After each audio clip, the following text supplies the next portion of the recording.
Oh ya, akun Awas Pater Romo dengan awas nama Romo, nanti Pater mereka Marcelian tanya Yono. begini Romo. Oh ya Pater, tadi ada sempat Ya, yang ada yang sempat nanya tentang Santo Yusuf. Saya hanya sedikit pengantar, nanti Pater berdua lanjut. Kita ah, ingat bahwa apa namanya, kitab suci pada saat yang sama itu bukan semata buku sejarah ya. Kitab bukan suci itu ilmiah dan sejarah, ya buku iman. bukan saja itu buku iman, buku sejarah, buku ilmiah dan lain sebagainya. Tapi kalau bertanya tentang Santo Yosef, tugasnya nanti itu pada saat apa ya, saya lupa di ayat mana itu yang mengatakan dia adalah pria yang tulus, dan itu justru ketulusannya itu melampaui segala-galanya. Perannya di situ. Itu sedikit pengantar untuk Pater supaya bisa menjawab ke tadi ada yang tanya typing paling atas sana yang awal-awal saya masuk. Oke. Oke, Jadi jadi Bang Yosef Dio dan langsung diarahkan. oke, Santo Yosef. Kalau kita mau bongkar semua tentang Santo Yosef, informasi terakhir tentang Santo Yosef itu tentang Yesus hilang di bait. Bait suci, Ji. Di bait Di bait Allah. suci, bait Allah. Seluruh pekerjaannya itu di dalam diam, teman-teman. Tidak pernah Santo Yosef berbicara satu kata pun. Selalu di dalam diamnya. Ini yang sebenarnya kita harus mengerti. Setelah kepulangan mereka ke bait Nazaret, itu dikatakan bahwa Yesus berada di dalam ketaatan kepada orang tuanya. Ini yang harus kita lihat di dalam proses itu. Setelah itu, makanya saya anjurkan teman-teman jangan lupa baca Infancia de Jesus dari Benedictus ke-16 ya, omong tentang masa kecilnya Yesus. Dan ketika 2 tahun lalu, 2 tahun lalu, Paus Fransiskus meluncurkan tahun Santo Yosef sebagai patron lagi desa patron apa ya?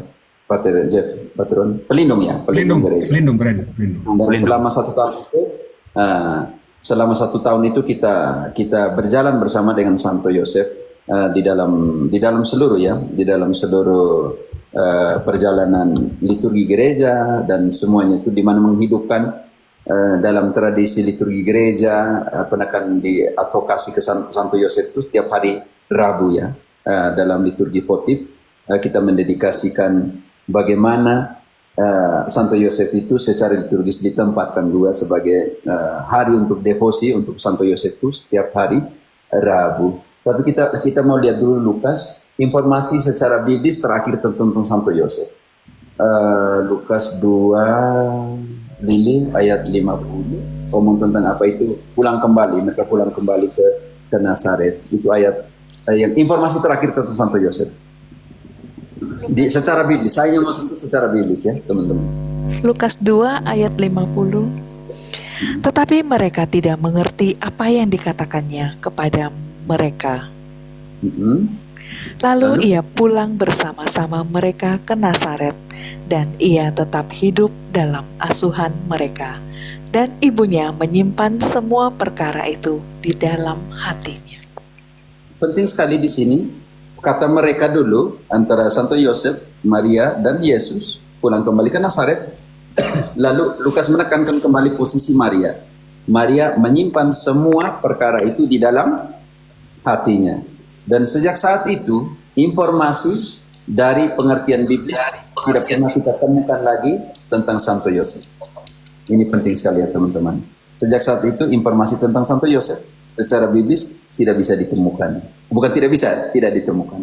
Makanya, saudara dan saudariku yang terkasih, harus pergi kemana? Harus pergi kemana? Ini penting sekali pertanyaan kita. Lili, harus pergi kemana? Yohanes 21:25. Harus pergi kemana? Yohanes 21:25. Harus pergi kemana? Ya, Vina, penting sekali itu. Lain yang diperbuat oleh Yesus, Tetapi jikalau semuanya itu harus dituliskan satu persatu, maka agaknya dunia ini tidak dapat muat semua kitab yang harus ditulis itu. Tidak dapat memuat semua kitab yang harus ditulis itu. Kita harus pergi kemana? Teman-teman, Tradisi gereja. apa yang dikatakan tradisi gereja, kalau semua muat di situ. Yang kedua, Santo Yosef bukan menjadi proses yang bukan menjadi prioritas di dalam perjalanan hidup itu. Karena apa? Dalam pengertian ini dia diangkat di dalam sebagai bapak padre adoptivo, jadi bapak angkat Yesus selama masih di dalam dunia ini. Karena dalam pengertian ini dari garis keturunan Daud dan dari garis keturunan Daud juga untuk sampai ke Yosef dan untuk sampai ke Maria. Jadi dalam proses seperti ini, saudara dan saudariku yang terkasih, bagaimana melihat Yesus dalam posisi akar Daud ini, dari Yosef juga dari Maria. Daud punya satunya dari anak yang ini turun sampai di Yosef, dari anaknya ini turun sampai di Maria. Kalau kita mau analisa silsilah Maria menurut Santo Lukas. Saya mau katakan bahwa kalau kita tidak temukan itu di dalam kitab suci, maka Yohanes bilang tadi, kalau semua mau ditulis, tidak ada satu buku pun yang bisa memuatnya. Maka kita harus cari di mana. Protestantisme kehilangan ini. Mereka pikir kitab suci ada ketika Yesus sudah ada di bumi ini dan Yesus bilang pergilah dan tulislah kitab suci. Ternyata Yesus bilang pergilah dan wartakanlah. Dan wartakanlah itu pakai tulisan atau wartakanlah itu pakai lisan, oral. Ini yang tidak ambigunya Protestantisme di sini. Karena itu, kalau tanya tentang Santo Yosef, kita harus pulang kembali kepada secara biblis, berhenti informasi di Lukas 2 tadi, ayat 50-51, mereka pulang kembali ke rumahnya di Nazaret. Selesai di situ Santo Yosef secara biblis. Dan kita yakin, percaya bahwa dialah orang kudus. Dan orang kudus sudah ada di mana? Jiwa-jiwa orang-orang benar yang sudah disempurnakan. Jadi teman-teman, berita tentang Santo Yosef, kalian tolong cari di tradisi gereja. Cari di tradisi gereja. Begitu. Juga tentang semua orang kudus yang lain. Cari di Santoral, namanya itu Santoral itu apa ya Pak Terjep? Santoral, Santoral. Diterjemahkan Indonesia apa? Tentang misa untuk orang-orang kudus ya, informasi tentang orang kudus dan ya, Santoral ya, misal informasi untuk orang-orang kudus. Informasi untuk orang kudus. Jadi begitu kan kalau mau tanya tentang Santo Yesus secara biblis, berhentinya di situ. Tapi ingat, prioritas keselamatan ada di mana? Perjalanan keselamatan ada di mana? Ini penting sekali. Oke. Kalau Santo Yosef itu dalam arti namanya itu, kalau dalam bahasa Spanyol itu Dios añadir, Dios proveerá, artinya itu Dios yang menambahkan, Dios yang Allah yang mempersiapkan, Allah yang menyediakan atau menambahkan. Itu arti Santo Yosef kalau dalam bahasa. Makanya enaknya kalau kita tahu 2-3 bahasa tuh kita mengerti. Dalam bahasa Spanyol tuh enak, hampir semua nama santo tuh punya artinya, punya arti, punya akar katanya.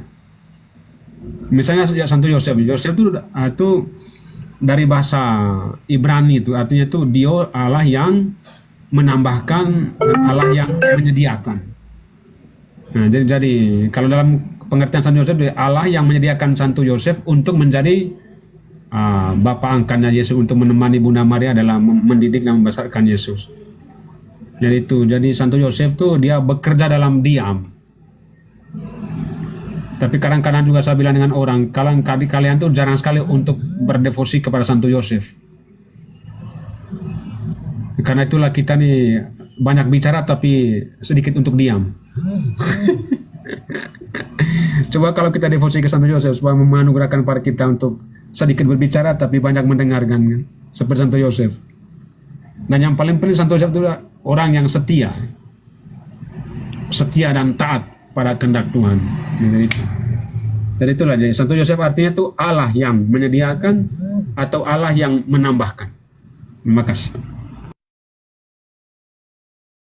Oke, itu enak ya orang-orang Spanyol pengertian Latin ya.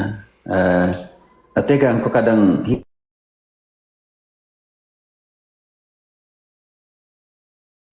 Mo, make mo, mati mo. eh, tega engkau waktu engkau mau omong-omong baru buka mic, jangan hanya mic tutup, buka seperti itu.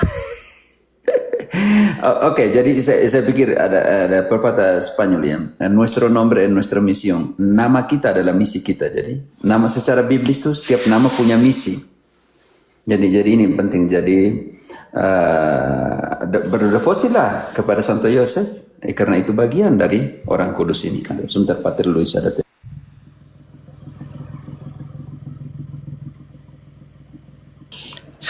Silakan dilanjutkan Romo Jeff.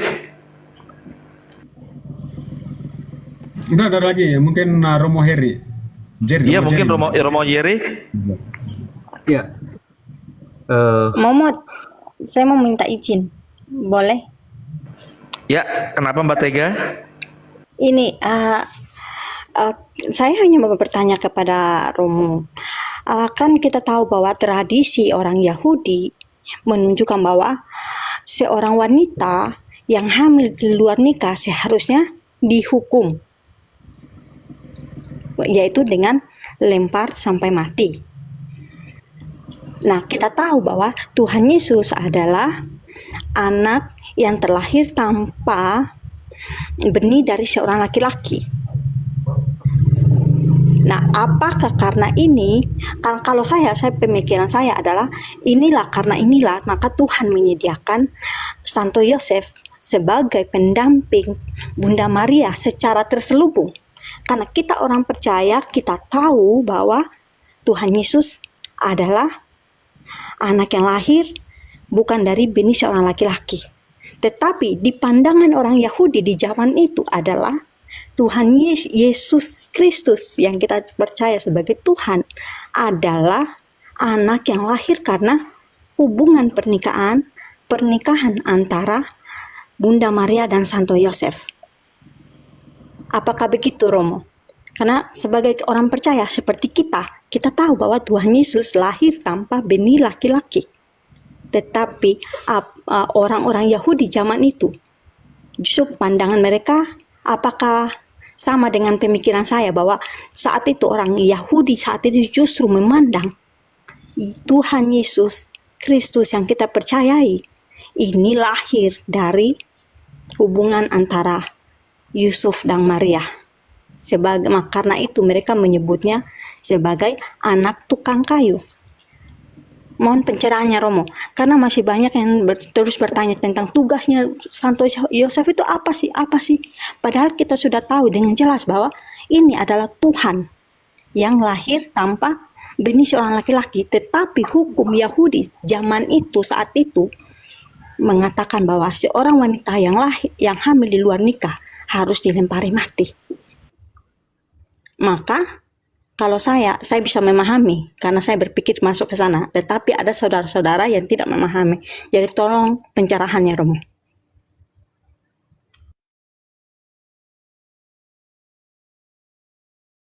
Iya, silakan Romo Yeri atau Romo Jeff yang ingin menjawab tentang bagaimana pemikiran orang Yahudi saat Bunda Maria sedang hamil Tuhan kita Yesus Kristus, tapi tanpa proses pembenihan dari Santo Yosef sendiri.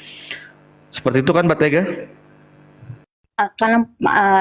Karena kita orang Kristen, kita pengikut Kristus, kita tahu bahwa Yesus lahir tanpa benih laki-laki. Tetapi pandangan orang Yahudi saat itu, apakah mereka memandang keluarga ini seperti bapak, ibu, dan anak yang zaman sekarang? Karena ada bapak sama ibu, maka ada anak.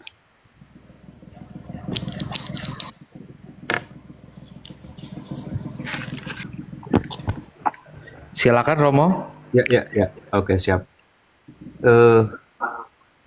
Kalau saya boleh memulainya dari yang tadi arti nama dari Santo Yosef itu, bahwa Allah yang memberikan, Allah yang menyediakan.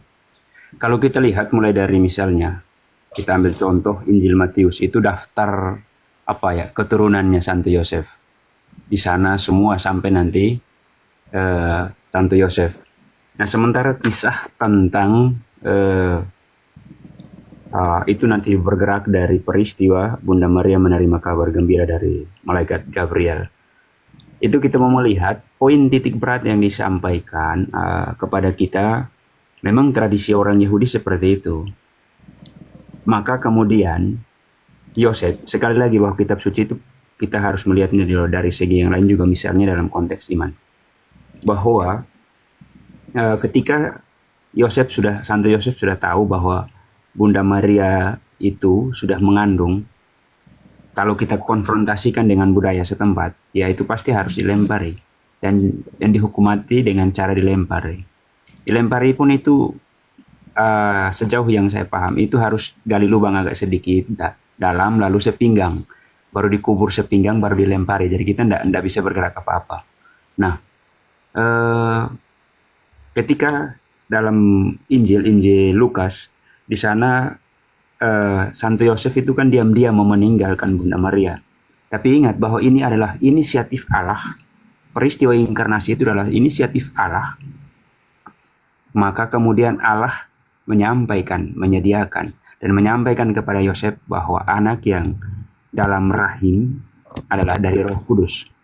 Maka kita melihat sikap Santo Yosef, dia tidak menolak, dia tidak protes.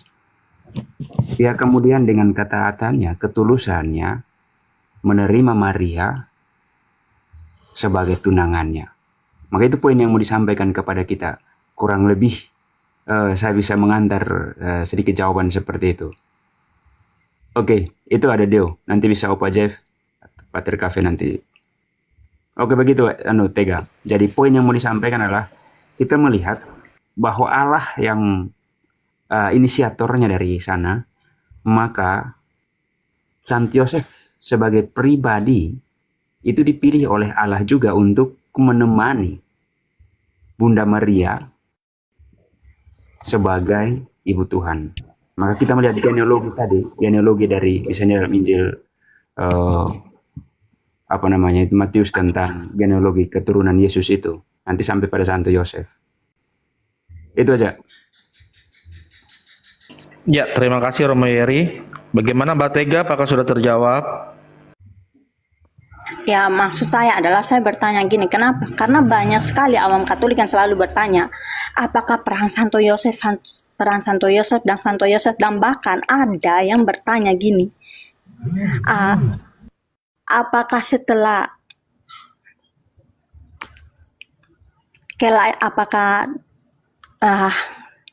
ada juga yang dulu pernah bertanya bahwa adakah hubungan seperti suami istri antara Santo Yosef dan Bunda Maria setelah itu. Maka di sini kita sebagai orang yang harus bertanya, mempertegas. Kenapa saya ingin mempertegas ini? Karena supaya jangan ada kekeliruan lagi. Sudah beribu-ribu kali dijelaskan, Tega. Belajar untuk menjelaskan. Jangan belajar hanya bertanya, belajar untuk menjelaskan, Tega. Nanti yang sama dengan Protestan, tema yang sama. Oke, saya bantu jelas sedikit. Tadi sudah jelaskan sebagian oleh Romo Jerry, itu bagus.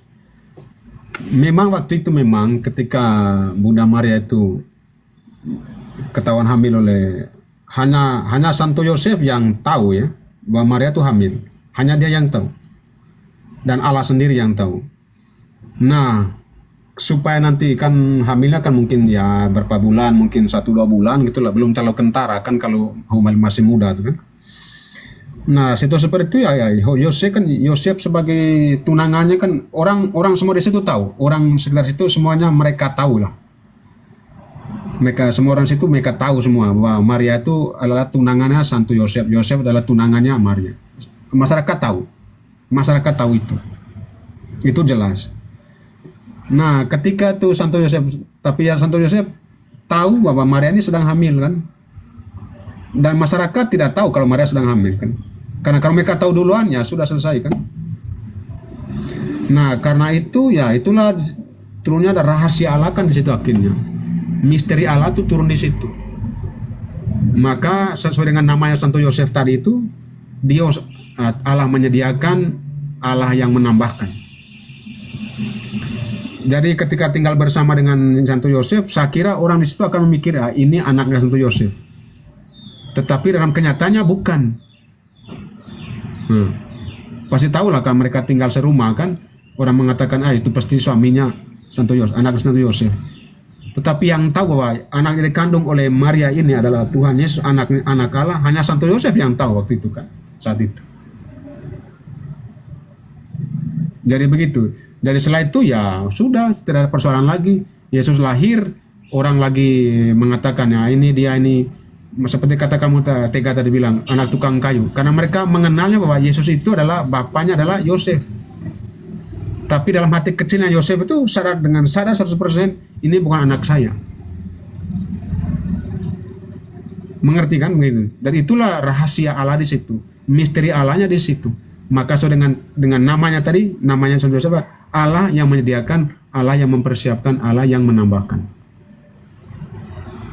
Jadi misalnya kalau sekarang Protestan bilang, nanti setelah Yesus lahir lalu Santo Yosef melakukan hubungan suami istri dengan Bunda Maria. Tidak juga, mana anaknya kalau begitu? Kan tidak ada. Kitab suci mengatakan secara jelas begitu kan? Coba baca lagi kitab suci itu kan. Anaknya yang tunggal. Ya. Kalau kita tafsir secara kultural, secara sosial, ya waktu itu saya kira tahu, orang masyarakat tahu bahwa anak yang dikandung oleh Maria itu anaknya Santo Yosef. Tetapi Santo Yosef tahu sendiri bahwa ini bukan anak saya. Sudah bisa begitu? Ya, Tega. Jangan berpikir pakai pola pikir manusiamu ya, zaman kita sekarang. Itu dia. Ya itu mau makanya saya Dengar dulu. Dengar, saya mau mengatakan konsekuensimu berpikirmu seperti itu. Nanti ada konsekuensi yang berat. Dalam kitab suci kan sudah dikatakan bahwa itu anak tunggalnya. Kalau kamu berpikir bahwa setelah Yesus lahir lalu ada hubungan suami istri seperti tadi, pemikiran manusia, standar manusia yang dipasang, itu konsekuensinya adalah Yesus punya saudara kandung. Repot di situ nanti.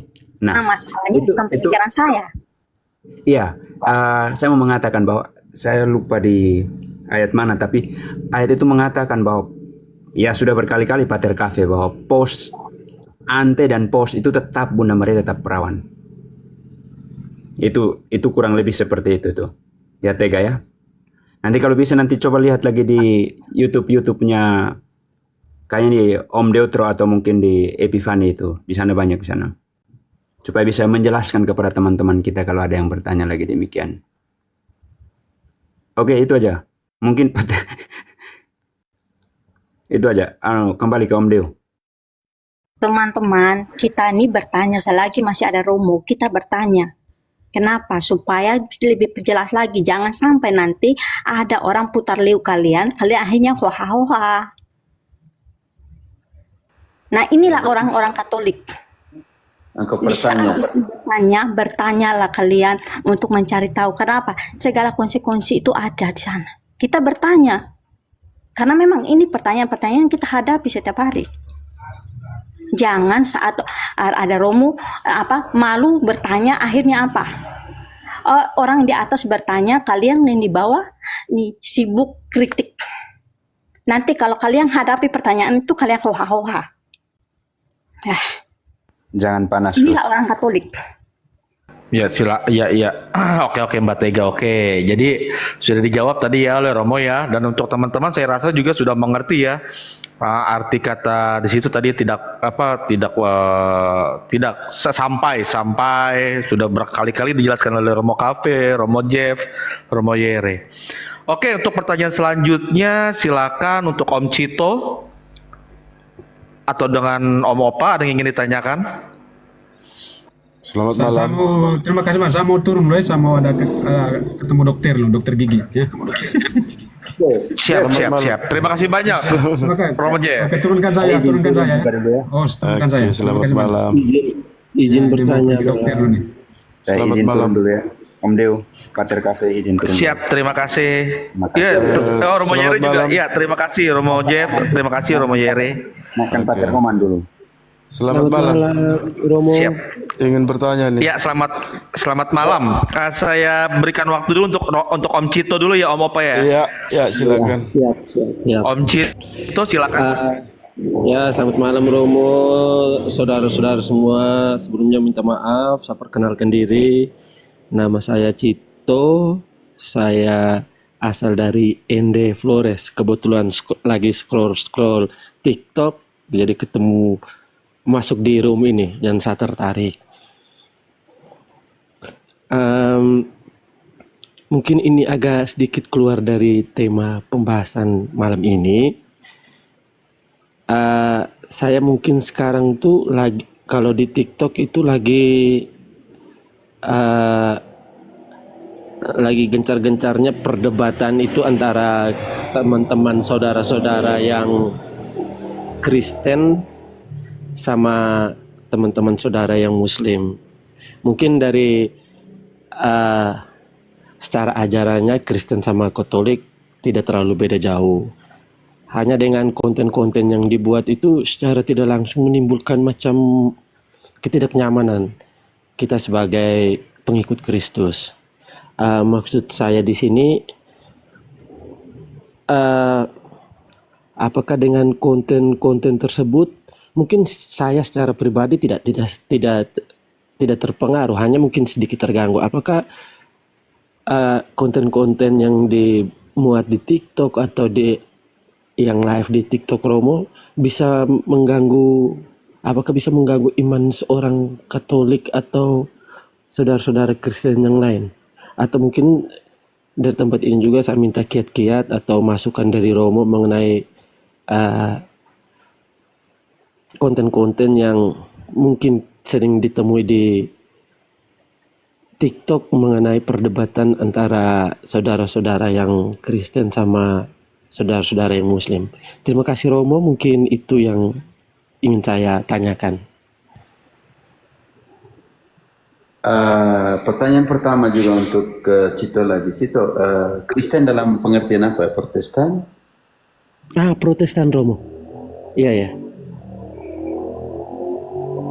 Kebetulan kan sekarang di TikTok ini lagi mungkin banyak sekali yang konten-konten yang mengenai ajaran-ajaran Kristus, terus dengan perdebatan-perdebatan yang muncul dalam di TikTok itu secara tidak langsung ya, saya sebagai orang Katolik juga saya agak merasa risih atau terganggu dengan perdebatan-perdebatan itu, karena memang ya sudah, apa yang perlu diperdebatkan tentang agama sebenarnya? Pertanyaan saya, Protestan atau Katolik? Protestan Romo, hanya kan kita sebagai Katolik yang ajarannya tidak jauh beda dari Kristen kan mungkin merasa Jangan dulu, ajaran tidak jauh beda maksudnya seperti apa? Maksudnya yang pengikut Kristus, terus lebih tentang Injil, apa itu semua. Hati-hati karena kalau Protestan, yang pertama dia punya namanya kontradiksi dari namanya, gramatikal. Protestan, Kristen Protestan. Makanya mereka berjuang sekarang untuk menghilangkan kata Protestan, karena Protestan dari kata protes. Iya. Dan Kristen dari Cristiano atau Christianus dalam Latin punya akar Yunani yang dari kata Christos dan Anos atau Ano. Artinya Kristen, orang Kristen artinya dari dua kata ini, Kristus artinya Kristus dan Ano artinya milik. Jadi Kristen adalah milik Kristus. Kalau mereka taruh Protestan di belakang artinya milik Kristus yang protes. Jadi dari segi doktrinal, dari segi gramatikal sudah ada pertentangan. Dan yang kedua, hati-hati dengan bilang ajaran hampir sama atau ajaran sama, sangat berbeda. Sangat berbeda. Katolik mengajarkan pengakuan dosa, mereka bilang tidak ada, mengaku langsung kepada Tuhan. Katolik mengajar, kitab suci ajarkan bahwa mengaku dosa kepada otoritas yang diberikan. Mereka bilang tidak perlu mengaku dosa kepada manusia, langsung kepada imam, langsung kepada Tuhan Allah. Ternyata di kitab suci mengaku dosa kepada orang yang diberikan otoritas oleh Yesus. Yesus bilang inilah tubuhku dan ada benar-benar makanan. Mereka bilang tidak, itu hanya simbol. Yesus percayakan kepada Petrus, gembalakanlah dombaku. Mereka bilang tidak mengakui Petrus. Yesus akan mendirikan satu gereja dan Paulus bilang satu tubuh satu gereja. Mereka bilang 60.000 denominasi, setiap orang bangun dukung gereja. Jadi hati-hati Cito, engkau katakan bilang ajaran hampir sama atau sama. Tidak sama. Ya. Dan hati-hati karena ajaran itu menyelamatkan orang. Dan menyelamatkan orang yang mengajar dan menyelamatkan orang yang mendengarkan. Deo, bantu dulu. 1 Timotius 4 ayat 16. 1 Timotius 4 ayat 16. Awasilah dirimu sendiri dan awasilah ajaranmu. Bertekunlah dalam semuanya itu. Karena dengan berbuat demikian, engkau akan menyelamatkan dirimu dan semua orang yang mendengar engkau. Ingat itu. Hati-hati dengan ajaran, Ciko. Karena ajaran itu menyelamatkan engkau dan orang yang mendengarkannya. Ajaran yang seperti apa yang bisa menyelamatkan?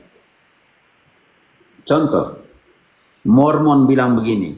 Mormon, pendiri gereja Mormon. Dia menafsirkan kejadian beranak cuculah dan bertambah banyak. Dia buat apa? Dia izinkan poligami.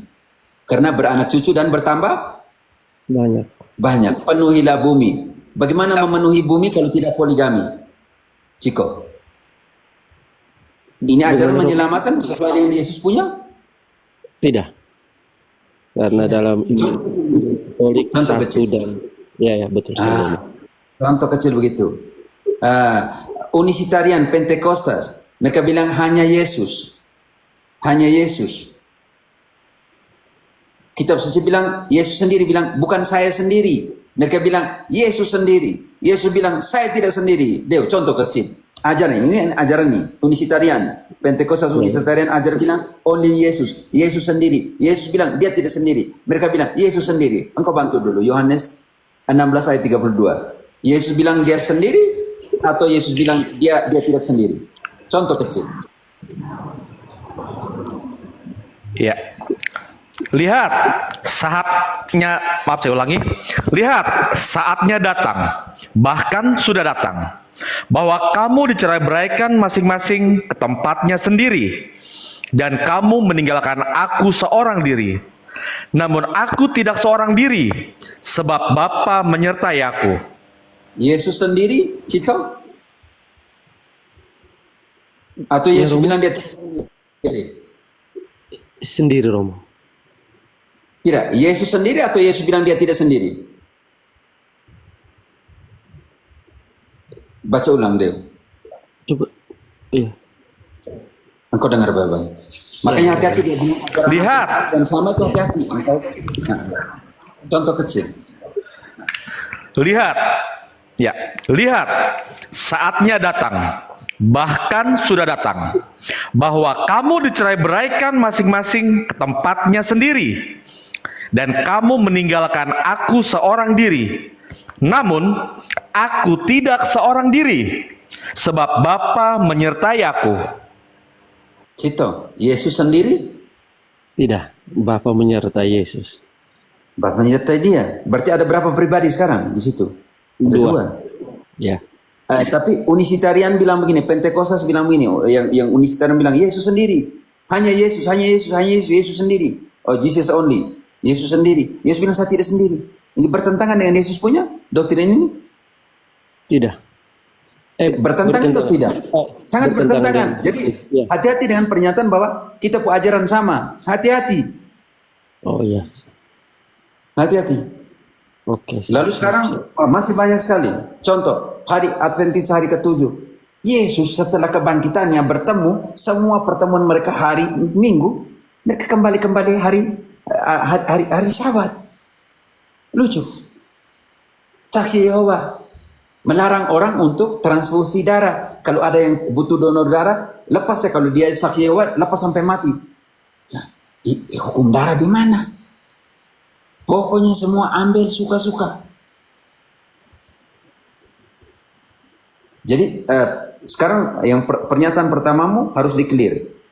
Engkau jangan katakan bahwa semua ajaran kita punya sama dengan mereka punya dan mereka punya sama dengan kita. Hati-hati. Iya, siap. Nanti engkau masuk ke dalam relativisme. Yang kedua, Protestantisme tidak ada aturan yang sama. Dari 60.000 itu, mereka tidak pernah setuju untuk satu tema. Tapi Katolik, dalam hubungan dengan Islam, engkau tentukan itu, maka Deo bantu dulu. Saya mau tafsirkan baik-baik, baca kembali Katekismus 841. Bagaimana membangun hubungan relasi dengan Islam. Katekismus 841. Sebentar saya buka rumahnya. 841. Ya.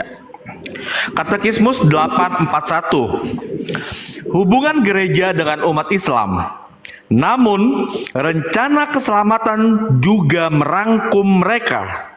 Tahan, Deo. Yang Cukup. Tahan. Ingat, sudah terrealisasi atau masih dalam perencanaan? Itu pernyataan katekismus. Rencana keselamatan atau keselamatan sudah terrealisasi? Atau masih dalam konsep rencana? Itu. Keselamatan sudah terrealisasi. Engkau baca kembali, Deo, pelan-pelan. Aduh, minta maaf Romo karena saat di luar rumah, jadi takut mengganggu orang dalam, makanya agak kadang terganggu dengan bunyi kendaraan. Oke. Minta maaf untuk Romo. saya bacakan ya. Katekismus Gereja Katolik nomor 841. Hubungan gereja dengan umat Islam. Namun, rencana keselamatan juga merangkum mereka. Lanjut. Yang mengakui Sang Pencipta. Di antara mereka terdapat terutama kaum muslimin yang menyatakan sampai di situ dulu. Berarti agama yang lain yang mencipta Allah, yang mengakui Allah sebagai pencipta, yang salah satunya adalah kaum muslimin. Tetapi ingat, pernyataan katekismus sangat jelas. Rencana. Iya, Romo. Cito, sudah terrealisasi atau masih dalam tahap rencana? Masih dalam tahap rencana, Romo. Masih dalam tahap rencana.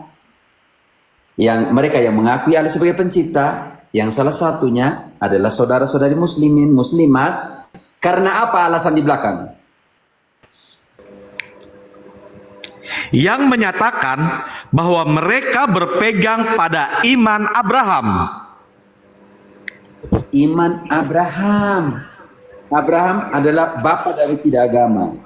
Yudaisme, Kristen, dan Islamisme. Oke. Tetapi ingat, itu konsep rencana keselamatan. Oke, lanjut. Sekarang dalam iman Abraham, kita harus tahu dulu, kalau begitu, Abraham memandang Allah itu dalam pengertian apa? Bisa mengerti? Baca dulu, Deo, sampai selesai. Iya, saya baca dari awal ya. Hubungan gereja dengan umat Islam. Namun, rencana keselamatan juga merangkum mereka yang mengakui Sang Pencipta. Di antara mereka terdapat terutama kaum muslimin yang menyatakan bahwa mereka berpegang pada iman Abraham dan bersama kita bersujud menyembah Allah yang tunggal dan maha rahim yang akan menghakimi manusia pada hari kiamat. Ada dua pernyataan di sini. Iman Abraham tentang Allah. Yang kedua, menghakimi pada akhir zaman. Ini hal harus dianalisa dulu. Yang pertama, iman Abraham. Bagaimana yang mengatakan Allah ketunggalan ya. Tetapi bagaimana Abraham memandang Allah, ini penting. Kejadian 18 ayat 1 sampai dari ayat 1-3 ya, 1 sampai 3. Ya. Kejadian Kita 1 mulai proses penjelasan. Oh, Abraham memandang Allah itu dalam pengertian apa? Lalu dalam penghakiman nanti bagaimana? Ini penting. Lanjut. ya, Kejadian 18 ya Romo ya. Ayat 1 sampai 3. Iya. Kemudian Tuhan menampakkan diri kepada Abraham dekat pohon tarbantin di Mamre. Sedang Tahan dulu, ia tiap ayat. Tiap ayat. ya, Ya, Kejadian mengatakan Allah menampakkan diri kepada Abraham. Allah. Tetapi kita belum tahu Allah ini dalam konteks plural, dalam pengertian tunggal, kemajamukan dalam ketunggalan atau apa? Ini penting sekali. Oke, lanjut.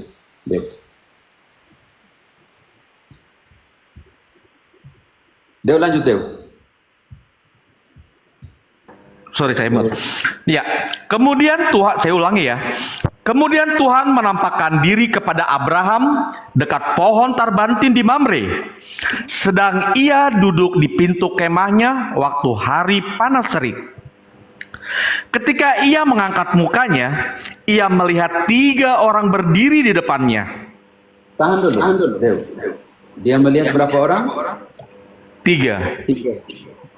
Dia melihat 3 orang. Oke, lanjut sedikit. Dia melihat berapa orang? Itu 3 orang. 3 orang Romo. 3 orang. Bagaimana pandangan tentang 3 orang dan bagaimana dia menyapa 3 orang ini? Ya. Sesudah dilihatnya mereka, ia berlari dari pintu kemahnya, menyongsong mereka. Lalu sujudlah ia sampai ke tanah. Oke, tahan. Kita tahu bahwa itu Allah karena ayat 1 tadi katakan bahwa Allah menampakkan diri kepada Abraham. Yang dilihat Abraham ada berapa orang? Ada berapa orang? 3. Ada 3. Kita tahu bahwa yang di depan dia adalah Allah karena Abraham sujud menyembah sampai ke Tanah. tanah. Ke tanah. Ini penting. Sekarang bagaimana Abraham menyapa mereka? Ini penting. Oke. Serta berkata, Tuanku, jika aku telah mendapat kasih Tuanku, janganlah kiranya lampaui hambamu ini. Oke. Tahan dulu. Di sini dia gunakan kata apa? Tunggal atau jamak? Tunggal. Tega, engkau diam dulu. Cito. Cito. Ya, Di sini digunakan kata apa? Di sini digunakan kata Adonai. Senyor. Tuanku. Allahku. Tetapi yang dilihat, Cito, yang dilihat oleh Abraham itu 3 atau 1 pribadi saja? Satu pribadi. Bagaimana? Yang dilihat ada berapa orang? Oh, 3 orang. Yang disapa dengan tunggal atau jamak? Kalau ada orang 3 orang di depan tuh, engkau sapa 1 saja? Tidak. Gitu. Kalau ada orang 3 orang di depan engkau sapa jamak atau sapa tunggal? Sapa jamak. Jamak. Tetapi di sini Abraham ada 3 orang di depan Abraham dan Abraham menyapanya dalam tunggal atau jamak? Tunggal. Tunggal. Adonai, Senyor, Tuhan. Ini penting sekali. Yahweh artinya seperti itu. Kok ada orang 3 di depan, lalu kenapa dia pakai tunggal? Karena bagi orang Israel, mereka menggunakan kata Elohim, bukan Eloha. Eloha itu 1 dan 1 saja. Elohim itu atau Itzad atau maaf ya, itu artinya Elohim artinya jamak dari Eloha. Maka digunakan Elohim, Adonai. Bagi orang Israel, mereka tidak bermasalah melihat ketunggalan di dalam kemajemukan. Ada 3 orang tetapi disapa 1. Ini konsep tentang Allah bagi Abraham. Makanya kita tahu dulu konsep tentang Allah. Tetapi kalau kita masuk ke dalam keislaman, tidak ada tidak ada perspektif ketunggal di dalam kemajemukan atau kemajemukan pluralitas di dalam ketunggalan, tidak ada di sana. Karena mereka bilang Allah Bapa, Allah Ibu, dan Allah Anak. Jauhilah mereka. Menerjemahkan salah, Tritunggal Maha Kudus kita punya di dalam hadits mereka. Minta maaf ya teman-teman muslim. Tapi iman Abraham. Makanya kita harus tahu dulu bagaimana Abraham melihat konsep Allah di dalam kerangka berpikir mentalitas dia pada saat itu. Lalu yang kedua, dalam pengertian ini engkau sudah mengerti? Bisa mengerti? Bisa Romo. Yang kedua, katekismus bilang di dalam hari akhir, hari penghakiman. Maka sekarang kita harus mundur lagi bagaimana Allah menghakimi di dalam hari penghakiman. Maka baca Roma 12 sampai 16. Roma 2 ayat 12 sampai dengan 16. Oke. Sebab semua orang yang berdosa tanpa hukum Taurat akan binasa tanpa hukum Taurat. Dan semua orang yang berdosa di bawah hukum Taurat akan dihakimi oleh hukum Taurat. Karena bukanlah orang yang mendengar hukum Taurat yang benar di hadapan Allah, tetapi orang yang melakukan hukum Tauratlah yang akan dibenarkan.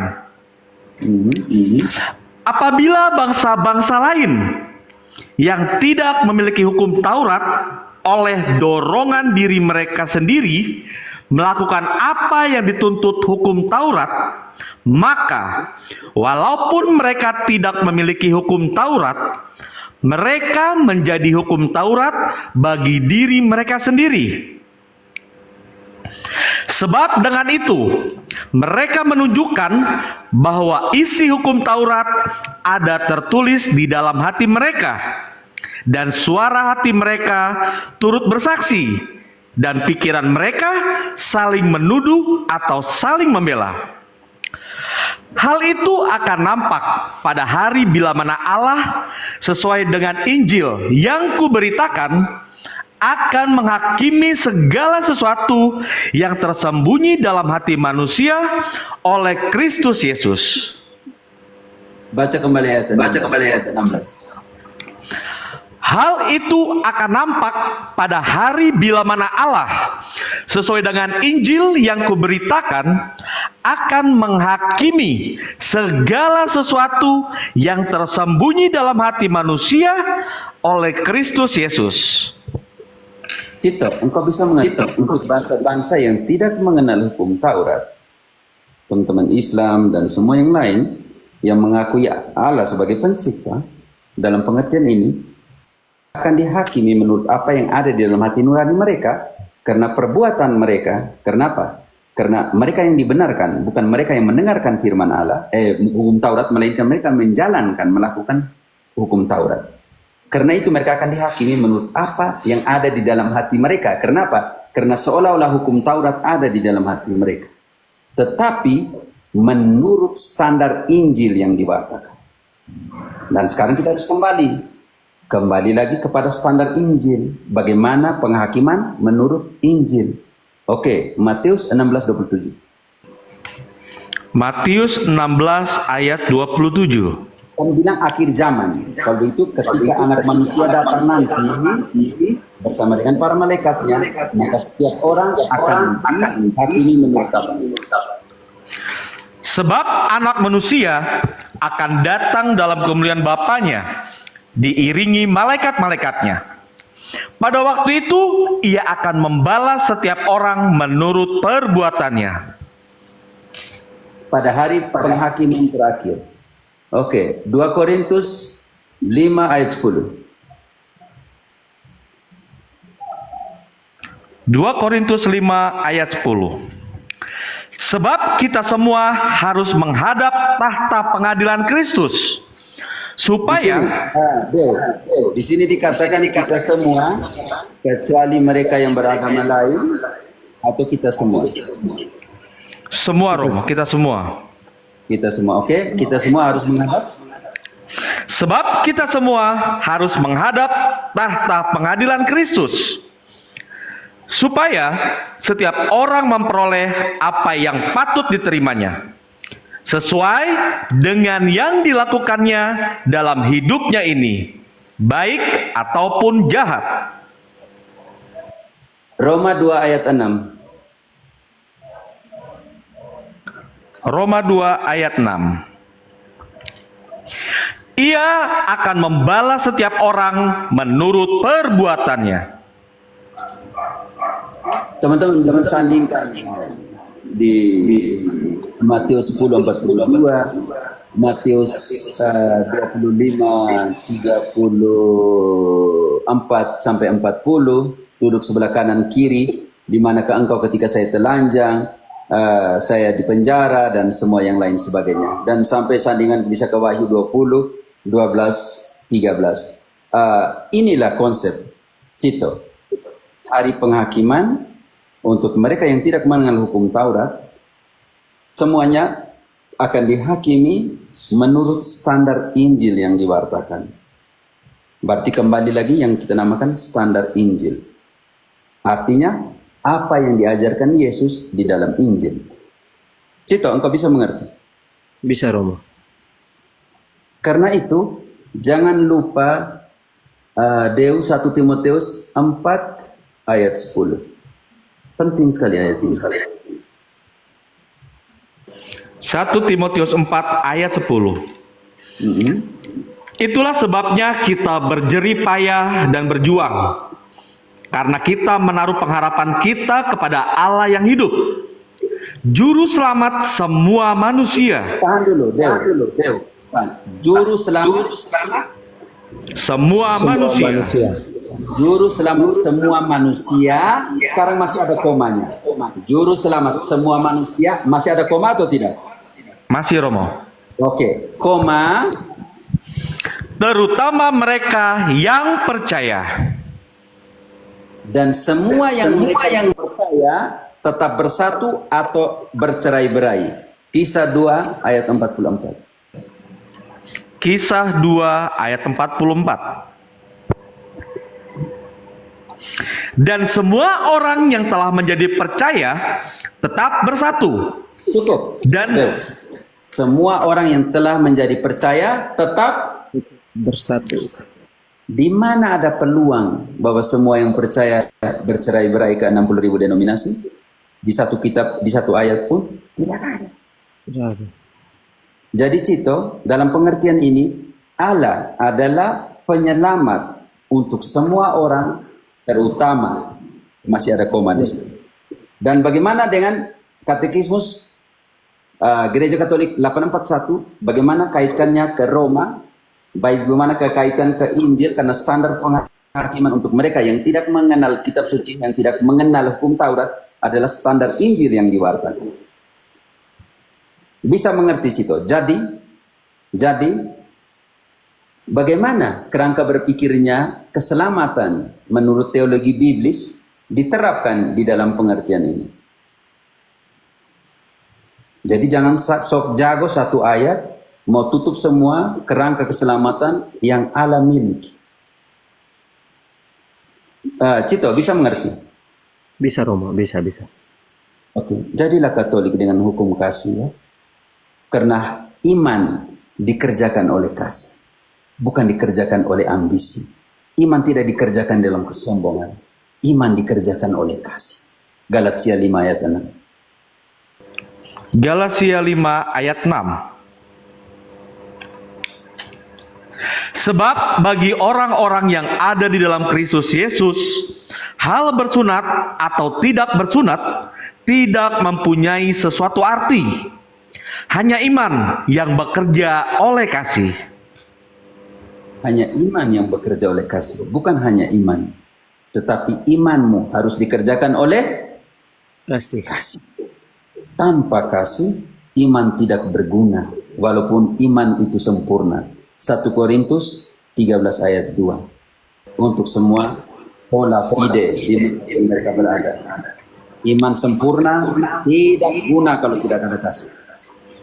1 Korintus 13 ayat 2. Sekalipun aku mempunyai karunia untuk bernubuat, dan aku mengetahui segala rahasia, dan memiliki seluruh pengetahuan, dan sekalipun aku memiliki iman yang sempurna untuk memindahkan gunung, tetapi jika aku tidak mempunyai kasih, aku sama sekali tidak berguna. Walaupun aku punya iman, ya ada yang komen. Kalau begitu, berarti di luar kekristenan berarti lebih ngeri yang Protestan di luar Katolik berbanding dengan yang tidak mengenal Yesus. Sudah tahu kenal Yesus, tapi tidak mau ikut semua perintahnya. 1 Yohanes 2 ayat 3. Ya, bagi dalam konsep logika, kalau itu lebih baik mereka yang berbuat sesuatu yang baik, yang murni, yang tulus, tanpa hukum Taurat, tapi mereka berbuat seolah-olah hukum Taurat ada di dalam hati mereka, daripada mereka yang sudah kenal kitab suci, yang sudah tahu bahwa Injil ada, yang sudah tahu bahwa Yesus aja, tapi tidak mau melakukan perintah-perintahnya. Itu artinya tidak kenal Tuhan Yesus. 1 Yohanes 2 ayat 3.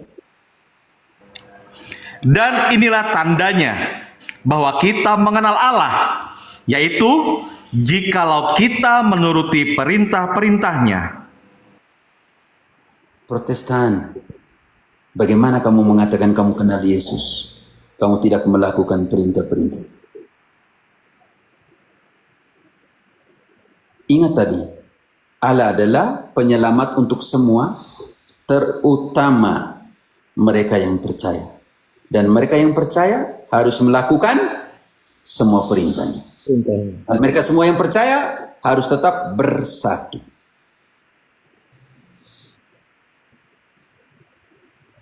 Siap, Romo. Terima kasih banyak, Romo. Jadi engkau jangan ikut mereka punya cara, Iya, cara siap, tidak Romo. Kristen, cara tidak Kristen, cara tidak Yesus punya hukum kasih. Begitu. Kau ende amba kau na. Tadi Detsoko, Romo. No de gertelio mio na. No ngeste mbak ulio. Ngeste endo bembo. Ngeste ende sedikit-sedikit, Romo. Kayak beliau, nah. Enggak mi gertelio na. Oh ya, sapu ada kelas mantonda mereka. Ansis rea mereka. Mereka dari Wolfeo. Oh, Wolfeo ada dua, Romo. Ada Wolfeo Detsoko, ada Wolfeo baru. Wolfeo Detsoko. Engkau dari Wolfeo? Tidak, saya di Detsoko di Proki sini, di gereja sini, Romo. Ah, engkau di pasar situ. Ya, di pasar, di terminal situ. Karena saya masih kecil, saya jalan pasar dengan sebab mama. Ke Moni Senin Selasa, hari Rabu pasar Detsoko. Oh ya, saya minta maaf, Romo.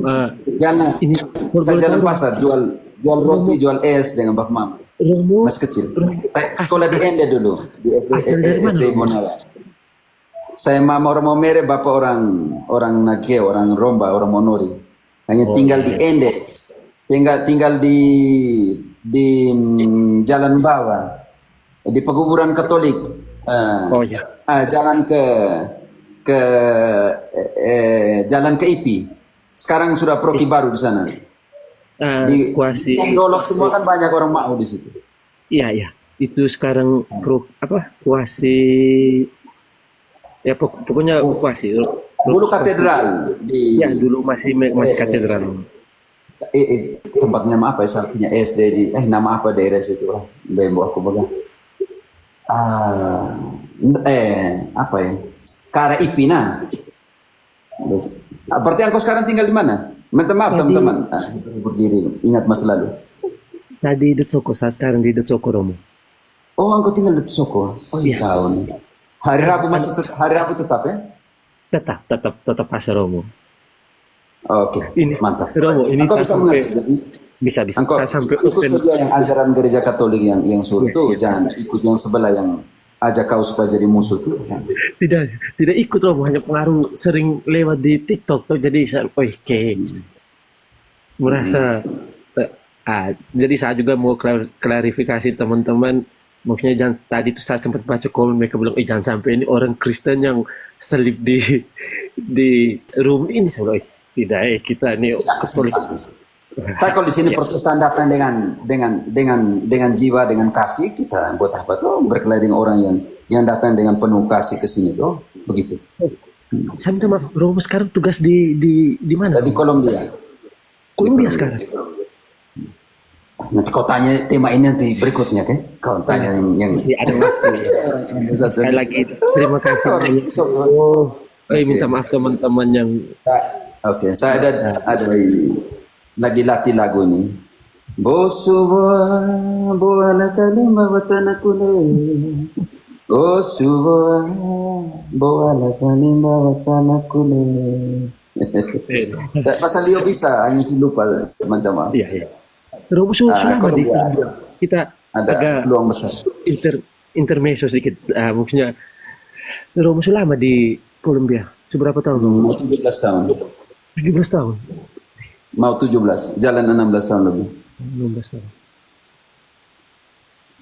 Oke lah, sekali lagi terima kasih Romo. Saya tetap ikuti. Mungkin bisa ada teman-teman mungkin ada yang mau bertanya tentang hal lain. Oke, ya. Malu. Terima kasih ya. Sekali lagi terima kasih Romo. Terima kasih Om Cito. Ya silakan nih tinggal di follow aja Romo Cafe. Oh ya, siap. Iya. Terima kasih. Ini sudah naikin saya di room ini. Terima kasih banyak. Oke. Mantap. Iya. Mantap. Malu. Bal, Iya. salam dari Manori. Engkau di Manori kah, Bal? Bal, saya kan orang Manori.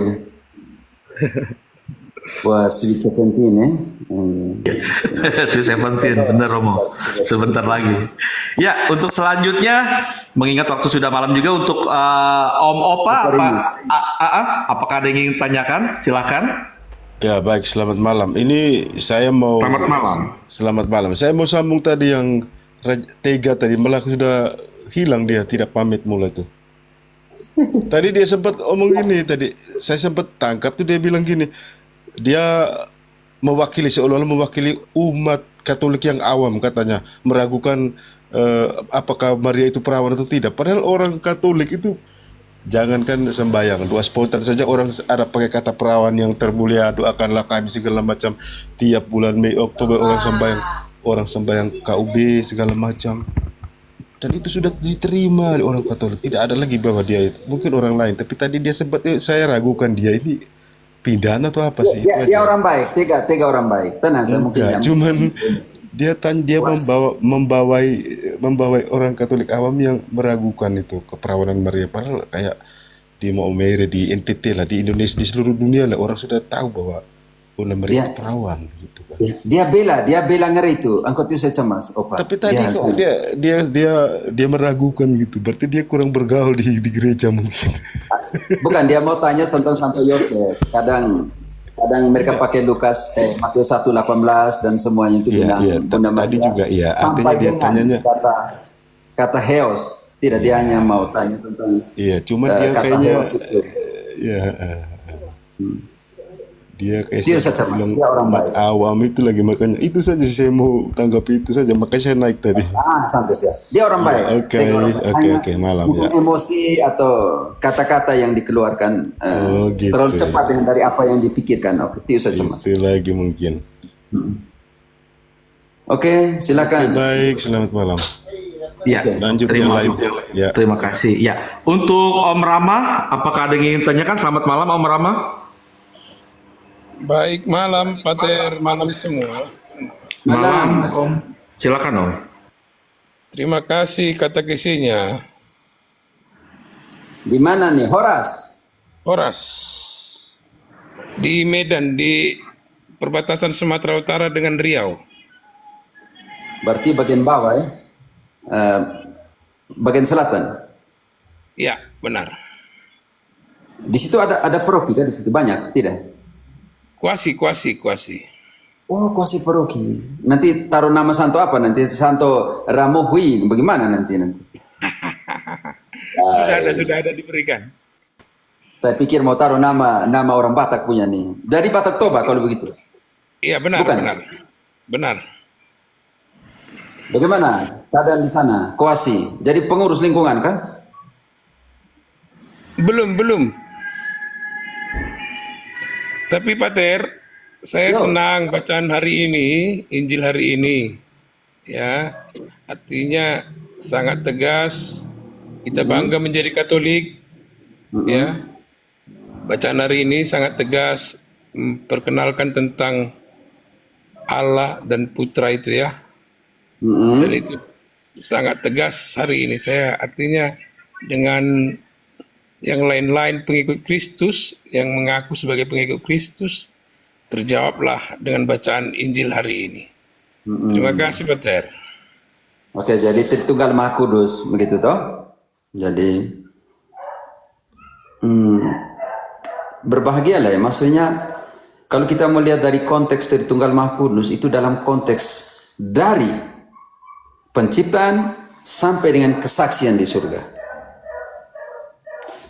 Dari penciptaan Allah Bapa, Allah Putra, Allah Roh Kudus dalam pengertian itu, kalau kita mau sandingkan semua dari proses perjalanan penciptaan sampai dengan keselamatan, ada kehadiran Tritunggal Maha Kudus. Dalam gereja ada kehadiran Tritunggal Maha Kudus. Pembaptisan Tritunggal Maha Kudus. Pengakuan dosa Tritunggal Maha Kudus. Jadi karena itu saya pikir saudara dan saudariku yang terkasih, saya tidak tahu Pentekostas unisitarian yang only Jesus ini ya, hanya Yesus, hanya Yesus, hanya Yesus, hanya Yesus. Contoh kecil Injil hari ini sangat nyata kehadiran Bapa dan Putra dalam perjalanan keselamatan. Itu yang saya tidak mengerti. Dari Kejadian sudah sangat dijelaskan bahwa marilah kita menjadikan manusia menurut gambar kita. Mereka juga protes. Kalau itu, marilah saya menjadikan manusia menurut gambar saya tuh.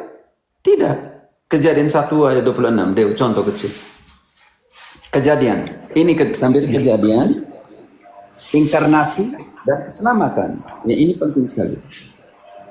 Ya, Kejadian 1 ayat 26. Berfirmanlah Allah, baiklah kita menjadikan manusia menurut gambar dan rupa kita, supaya mereka berkuasa atas ikan-ikan di laut.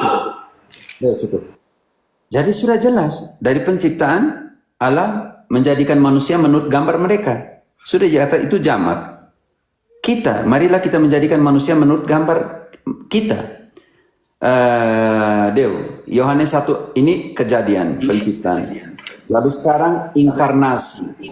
Apakah kehadiran Tritunggal di situ? Yohanes 1:1. Pada mulanya adalah firman. Firman itu bersama-sama dengan Allah. Dan firman itu adalah Allah. Kembali lagi pada mulanya, Kejadian. Iya. Pada mulanya, sudah. Kejadian pada mulanya, kembali kepada Kejadian. Jadi Kejadian omong tentang marilah kita menjadikan, jamak di situ. Yang unisitarian protes mati-matian. Oke. Ketika membaptis juga dalam Tritunggal. Matius 28 ayat 19, Dew. Matius 28 ayat 19. Karena itu pergilah, jadikanlah semua bangsa muridku, dan baptislah mereka dalam nama Bapa dan Anak dan Roh Kudus. Kalau unisitarian bilang nama sebenar dari Allah itu Yesus, only Jesus. Allah di dalam Kejadian gelarnya adalah Bapa. Di dalam inkarnasi gelarnya adalah Anak atau Putra. Dan setelah kebangkitannya gelarnya adalah Roh Kudus. Bingung ya? Sekarang kita mau aplikasikan pernyataan mereka seperti itu. Kalau begitu gelar, oke. Sekarang kita bilang begini. Baptislah mereka yang tadi dikatakan dalam Matius 28 ayat 19. Baptislah mereka dalam nama Bapa yang adalah gelar dari Yesus sebelum di dalam Kejadian, dalam nama Putra yang adalah gelar Yesus dalam inkarnasi, Dan di dalam nama Roh Kudus adalah gelar Yesus di dalam setelah kebangkitan. Bingung nanti, merusak Injil itu. Pengakuan dosa. Apakah ada kehadiran Tritunggal atau tidak dalam pengakuan dosa? Ada. Seperti Bapa mengutus saya. Deo. Yohanes 20, 21, 23. Pengakuan Yohanes. dosa dengan Tritunggal. Ya, Yohanes 20 ayat 21 sampai dengan 23. Maka kata Yesus sekali lagi, damai sejahtera bagi kamu. Sama seperti Bapa mengutus aku, Tahan demikian dulu. Pribadi pertama. Sama seperti siapa? sama seperti Bapa mengutus aku. Berapa pribadi di situ? Dua. Ada dua. Bapa dan aku, Yesus. Lanjut. Demikian juga sekarang aku mengutus kamu. Dan sesudah berkata demikian, ia mengembusi mereka dan berkata, terimalah Roh Kudus. Tahan, Deo. Tahan. Pribadi keberapa? Ketiga, Di dalam pengakuan dosa ada kehadiran Tritunggal Maha Kudus. Ayat 23. Bagi siapa? jikalau kamu mengampuni dosa orang, dosanya diampuni. Dan jikalau kamu menyatakan dosa orang tetap ada, dosanya tetap ada. Sekarang, kehadiran Tritunggal di dalam gereja. Efesus 4, 4-6. Apakah ada Tritunggal di situ? Efesus 4, 4-6. Satu tubuh dan satu roh. Tahan. Di satu roh itu ditahan. Pribadi pertama. Dalam satu roh. Lanjut. Sebagaimana kamu telah dipanggil kepada satu pengharapan yang terkandung dalam panggilanmu. Satu Tuhan. Tahan. Yesus. Kyrios. Satu Tuhan. Ya, Satu roh. satu iman. Satu Tuhan. Lanjut. Satu iman.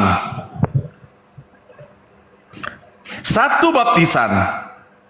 Satu Allah dan Bapa dari semua. Ada berapa kehadiran Tritunggal dalam gereja? 3. Kehadiran Tritunggal dalam gereja? Iya, Romo. Ada. Salam di dalam gereja juga salam Tritunggal. Deu 2 Korintus 13:13. 2 Korintus 13:13. Salam dari semua orang kudus kepada kamu. Kasih karunia Tuhan Yesus Kristus dan kasih Allah dan persekutuan Roh Kudus menyertai kamu sekalian. Salam Tritunggal. Dan sekarang kita pakai ayat yang mereka bilang tidak original, tetapi tidak bisa dikeluarkan dari kitab suci. Ada di sana. Oke? 1 Yohanes 5 ayat 7. Yang akan di surga nanti siapa yang memberikan kesaksian? Ya, 1 Yohanes 5 ayat 7. Sebab ada 3 yang memberi kesaksian di dalam surga. Bapa, Firman, dan Roh Kudus. Dan ketiganya adalah satu. Dan ada 3. Bentar, deh. Ada 3 yang memberi kesaksian di surga. Bapa, Putra, Anak, dan Roh Kudus. Dan ketiganya adalah satu. Sekarang konsentrasi. Ada 3 yang memberikan kesaksian di bumi. Dan ada 3 yang memberi kesaksian di bumi. Roh dan air dan darah. Dan ketiganya adalah satu. Sakramen inisiasi. Roh, air, pembaptisan air. Roh, krisma, darah, sakramen ekaristi. Dan ketiganya adalah satu. Sakramen inisiasi. Tidak main-main. Di sebelah ada sakramen inisiasi. Ada ekaristi sebagai kenyataan, sebagai kehadiran nyata atau simbol. Di sana ada krisma. Di sana baptis sembarang lagi orang yang sudah dibaptis. selam lagi orang di dalam air. Jadi Ramahul, engkau bisa lihat di YouTube Epifani tentang penjelasan biblis tentang Tritunggal Maha Kudus. Semua tentang Tritunggal Maha Kudus dari Perjanjian Lama sampai dengan Perjanjian Baru. Dan saya tidak menggunakan 1 Yohanes 5 ayat 7 karena selalu di framing bahwa itu tidak original, bahwa itu adalah rekayasa gereja Katolik. Tetapi kalau itu hilangkan ayat ini tuh dari kitab suci, tidak berani juga mereka. Oke, bisa mengerti Ramahul? Oke, terima kasih. Jangan lupa salamnya Paulus tadi, 2 Korintus 13 ayat 13. Kasih karunia dari Allah dalam ayat cinta kasih dan persekutuan Allah Roh Kudus senantiasa beserta kita. Oke. Ya, terima kasih Om Rama. Apakah sudah terjawab?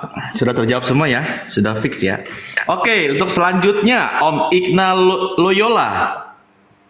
Ya, malam. Silakan Om Igna. Ya, terima kasih host Dio. Degia, salam kembali Romo, selamat malam. Romo boleh tanyanya agak banyak ya, 3 atau 4 ya Romo ya. Yang pertama Romo. Saya baru saja jawab karena kalau terlalu panjang saya juga lapar nanti. Iya, karena waktu sudah menunjukkan jam 12 juga Om. Satu aja, karena 2 aja dah. Yang pertama gini Romo, maaf saya lagi terlambat masuk, jadi punten kalau ada yang sudah bertanya tentang kehidupan Yesus ketika dia kecil sampai umur 33, apakah Yesus itu juga mengikuti adat tradisi Yahudi? Dia itu ikut sekolah sampai umur 13, juga ikut tradisi memanggul Torah dalam upacara bar miswah. Kemudian dia juga masuk ke sekolah kerabian, salah satunya Bet Midras atau Bet Hillel, sehingga dia berhak mengajar di sinagog. Karena dalam tradisi Yahudi hanya orang berpendidikan yang berhak dipanggil rabi. Dan di Lukas kan banyak beliau Yesus dipanggil oleh ahli Taurat, Farisi juga rabi. Saya ingin mendapat ini dari magisterium karena saya belum pernah dapat sih. Terima kasih, itu dulu Roma yang penting. Galatia 4:4 kembali Deo. Iya. Apa Yesus tunduk kepada hukum Taurat atau tidak? Galatia 4:4. Tetapi setelah genap waktunya, maka Allah mengutus anaknya yang lahir dari seorang perempuan dan takluk kepada hukum Taurat. Ingat. Dan takluk kepada hukum Taurat. Artinya Yesus menjalankan hukum Taurat? Pergi sampai hari Sabat juga dia pergi? Iya. Artinya dia menjalankan hukum Taurat? Iya.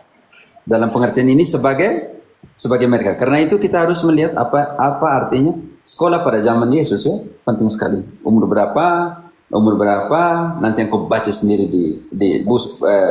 cari itu di internet ya. Proses studinya orang Israel seperti apa. Makanya dia dipanggil maestro, guru, rabi. Bagaimana dikatakan dia dipanggil guru kalau dia tidak belajar dulu? Kerabian, iya. Makanya engkau bilang itu benar sekali. Karena dia harus tunduk kepada hukum Taurat. Disunat atau tidak disunat? Disunat. Kenapa dia umur 12 tahun dia sudah masuk ke sana? Oke, Deo. Kita lihat nih. Dia mengajar loh. Dia masuk dan berdialog dengan ahli-ahli Taurat. Artinya dia punya izin untuk ke sana kan? Ya. Dengan guru-guru, dengan maestros. Deo, Lukas 2:46. Ya, Lukas 2 ayat 46. Mulai dari situ. Sesudah 3 hari mereka menemukan dia dalam bait Allah. Apa yang dibuat Yesus? Ingat. Menemukan dia dalam bait Allah, apa yang dibuat Yesus? Lanjut. Ia sedang duduk di tengah-tengah alim ulama. Di tengah-tengah sambil apa? Alim ulama. Sebentar, saya tahan dulu. Kita masuk ke interlineal alim ulama ulama ini diterjemahkan dari kata apa? Ini penting sekali teman-teman supaya kita mengerti posisi Yesus pada saat itu tuh apa. Oke, Lukas 2:46. Internet selamat ya. Jadi Ignas, bagus pertanyaanmu supaya kita mengetahui bahwa Yesus tidak main-main ya pembelajarannya. Nah, karena di sana baca kembali ayat itu, Deo, berdialog, bertukar pikiran. Anak umur 12 tahun ya. Dalam teman-teman 12 tahun itu namanya umur intermedia dalam pengertian transisi. Bisa dikategorikan masih anak-anak, bisa dikategorikan sudah besar. Oke, sekarang kita lihat Lukas. Engkau baca ayat itu, saya mau sandingkan di sini. Alim ulama diterjemahkan sebagai apa di sini? Iya. Sesudah 3 hari mereka menemukan dia dalam bait Allah. Ia sedang duduk di tengah-tengah alim ulama sambil mendengarkan mereka dan mengajukan pertanyaan-pertanyaan kepada mereka. Alim ulama dalam pengertian ini maestro de la ley, doktor hukum. Ini yang kita namakan Kohen Godel ya, teman-teman. Mereka yang menafsirkan kitab suci. Di dalam terjemahan lain dikatakan ahli Taurat. Tetapi saya mau tekankan di sini maestros. Oke, teman-teman. Dalam Yunani digunakan kata didakalos, maestro, instruktur, yang mengajarkan, guru dalam pengertian itu. Jadi Igna sudah tidak ada ya, terlempar ya. Iya, sepertinya terlempar, Romo. Oke, kalau di hadapan dia dokter didakolos dalam pengertian didaskolos, artinya yang ada di depan dia adalah guru. Berarti yang ada di depannya guru adalah seorang murid biasanya. Murid.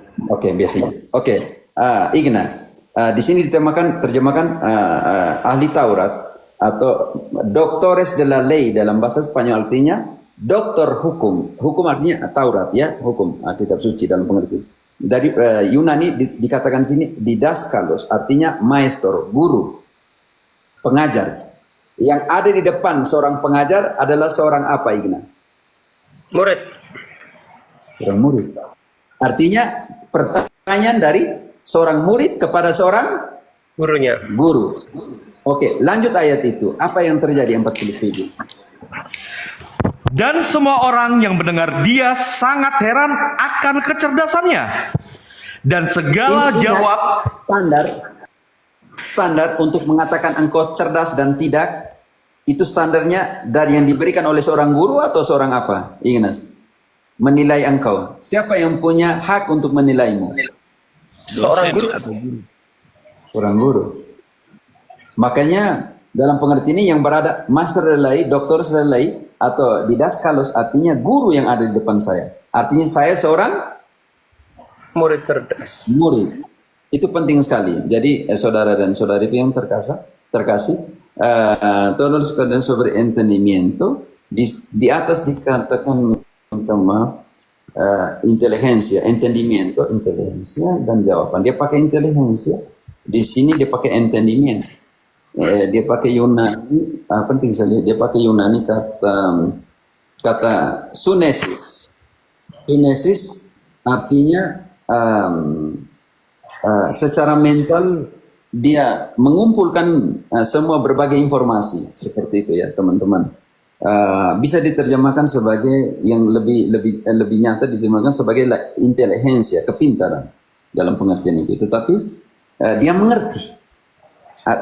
Dia mengerti apa yang didialogkan, yang ditanyakan, yang diajarkan pada saat itu. Ini penting. Oke, Igna, itu jawaban. Iya, terima kasih. Apakah ada catatan? Dari katanya maestros yang ada di depan saya, artinya saya yang depannya seorang guru adalah seorang murid. Jadi murid. posisi Yesus pada saat itu. Sudah jelas. Dan Ya. ingat umurnya, umur penting ya, 12 tahun tuh dikategorikan yang masih kecil dan juga yang sudah besar. Makanya karena ini juga kita lihat dalam posisi mentalitas budaya. 12 tahun sudah bisa dikategorikan, sudah besar dan masih kecil. Karena itu Yesus hilang sebenarnya ada alasan budaya di situ. Maria, perempuan, setelah perayaan Paskah, perempuan akan berjalan dahulu dan laki-laki dianggap lebih superior, lebih kuat, makanya berjalan kemudian. Karena itu, dalam konteks seperti ini, perempuan yang harus keluar dahulu dari Yerusalem setelah Paskah. Dan karena Yosef pasti berpikir Yesus masih kecil, pasti berjalan dengan siapa? Dengan mamanya. Dan Maria berpikir Yesus sudah dikategorikan 12 tahun, pasti sudah berjalan dengan siapa? Ayahnya. Dengan ayah. Ternyata saling kesalahpahaman keluarga kudus ini membuat Yesus hilang juga. Satunya berpikir bahwa sudah besar, satunya berpikir masih anak-anak dalam mentalitas budaya kultur Yahudi. Tetapi yang mau ditekankan di sini adalah peran Yosef dan Maria untuk mencari kembali. Artinya menempatkan satu hal, Yesus harus menjadi sentral pusat pencarian kita semua. Bisa mengerti? Iya. Paham. Makanya Maria dan Yosef pergi cari dia. Yesus harus dicari itu Yesus dan Maria. Sampai bapaknya pergi cari karena Yesus adalah sumber pencarian semua. Makanya dia katakan dalam 1 Timotius 2 ayat 4, yang menghendaki semua orang selamat dan sampai kepada pengetahuan akan kebenaran. Bagaimana kita mau tarik? Datang kepada dia, bukan bongkar-bongkar kitab suci. Yesus kritik ahli Taurat seperti itu. Yang Yohanes 5 ayat 39, 40. Kamu sangka dengan bongkar kitab suci kamu akan menemukan keselamatan, ahli Taurat dan orang Farisi. Supaya mau selamat itu datang kepada saya. Karena semua ayat omong tentang saya, kamu tidak mau datang kepada saya. Ini yang masuk ke Yesus. Makanya Maria dan Yosef juga harus pergi mencari dia. Iya. Inilah bagaimana keluarga kudus, kesederhanaan Maria dan Yosef pergi dan mengajak kita semua untuk pergi kepada Yesus. Katolik tidak pernah mengatakan pergi kepada Maria sebagai dewa yang lain. Tidak. Bersama dengan Maria, kita pergi mencari Yesus. Ini yang dilakukan oleh Maria. Ketika kehabisan anggur di Kana, secara jelas Maria pergi mendekati Yesus. Ini juga ajakan kita untuk pergi mendekati Yesus kalau ada masalah, kalau ada kehilangan, kita pergi mendekati Yesus. Ini loh yang diajarkan Maria. Dan ayat 5 dikatakan dari Yohanes 2, ayat 5 apa kata Maria? Leo? Yohanes 2 ayat 5.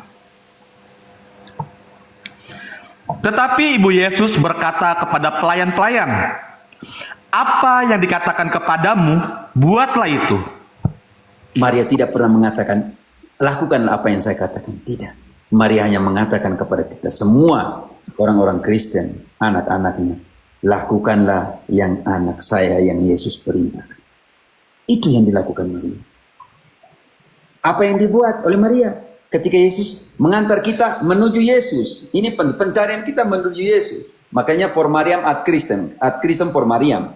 Melalui Maria kita sampai kepada Yesus. Oke.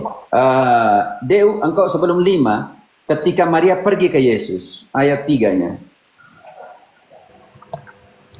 Ketika mereka kekurangan anggur, Ibu Yesus berkata kepadanya, mereka kehabisan anggur. Engkau tahan di situ. Engkau tahan di situ. Saya mau sandingkan ke ayat ini. Ketika mereka kehabisan anggur. Oke, saudara pemilikku, saya taruh di sini. Yohanes 2.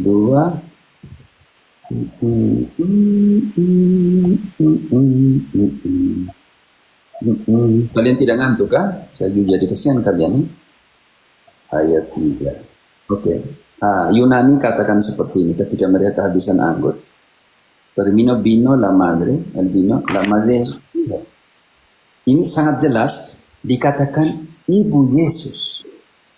Ibu Yesus. Sekarang saya mau katakan, kalau seandainya ditulis sebagai Ibu Yesus, saudara dan saudariku yang terkasih, dalam bahasa Yunani digunakan kata apa? Lukas tulis itu tidak main, Yohanes tulis tidak main-main. Dia menggunakan kata meter, artinya madre, artinya ibu yang melahirkan.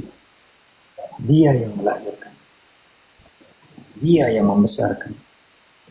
Ini loh. Penginjil mengatakan, Yohanes mengatakan, Ibu Yesus. Yesus itu siapa? Maria ajak kita untuk mendekati Yesus ketika bermasalah, punya kekurangan. Dan Maria katakan kepada kita, lakukanlah apa yang Yesus katakan, bukan yang saya katakan. Ini yang mau katakan bahwa penting sekali pergi mencari kemana Yesus ada. Pergi mencari dan mengatakan kepada Yesus, itu kata Maria. Mereka kehilangan, mereka kehabisan. Ketika bertemu dengan Yesus di Bait Allah, ibu yang mengatakan, mengapa engkau melakukan itu? Nah, ini penting. Ayahmu dan saya mencarimu seharian, beberapa 3 hari ini mencarimu dan seperti itu. Mencarimu. Ini penting sekali. 46 kembali ke 47 Deo. Lukas 2:47. Apa kata Maria?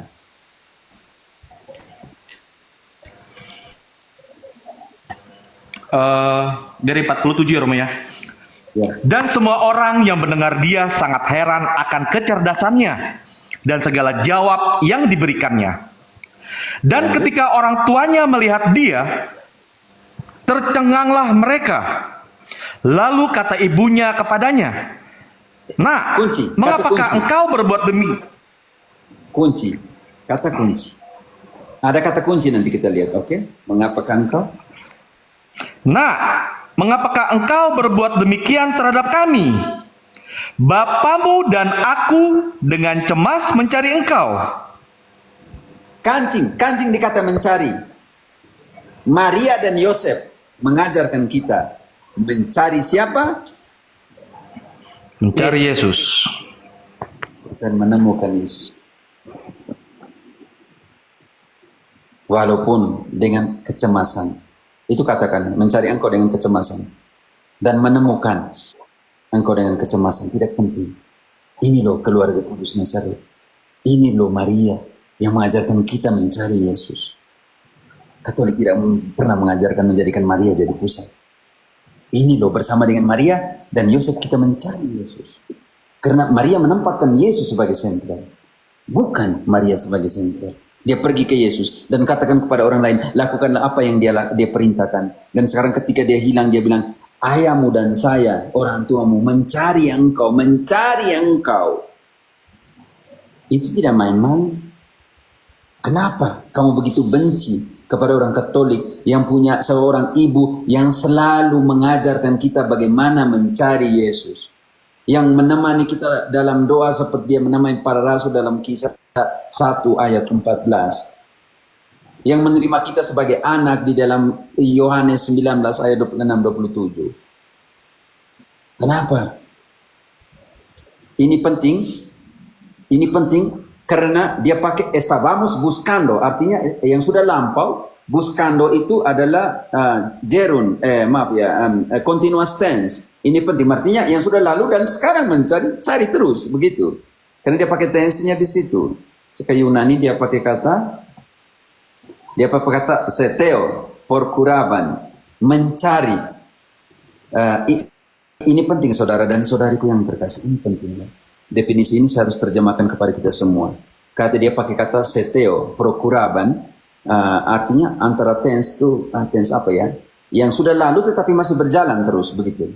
Teman-teman, sebentar saya translatekan ke kalian ya. Kata ini penting sekali.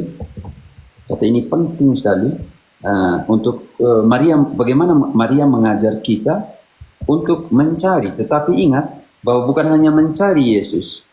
Tetapi diterjemahkan karena kata itu mencari secara harafiah atau kiasan, secara spesifik dalam bahasa Ibrani untuk menyembah Tuhan atau dalam arti buruk dalam arti buruk dalam arti menyembah Tuhan. Artinya Igna dan kawan-kawan, kata ini bukan hanya mencari tetapi dalam bahasa Ibrani untuk menyembah Tuhan. Maria dan Yosef dan Maria mengatakan, kami datang untuk menyembah, bukan hanya untuk mencari. Karena kata ini penting sekali teman-teman. Bukan hanya berarti mencari, tetapi juga berarti menyembah. Wow.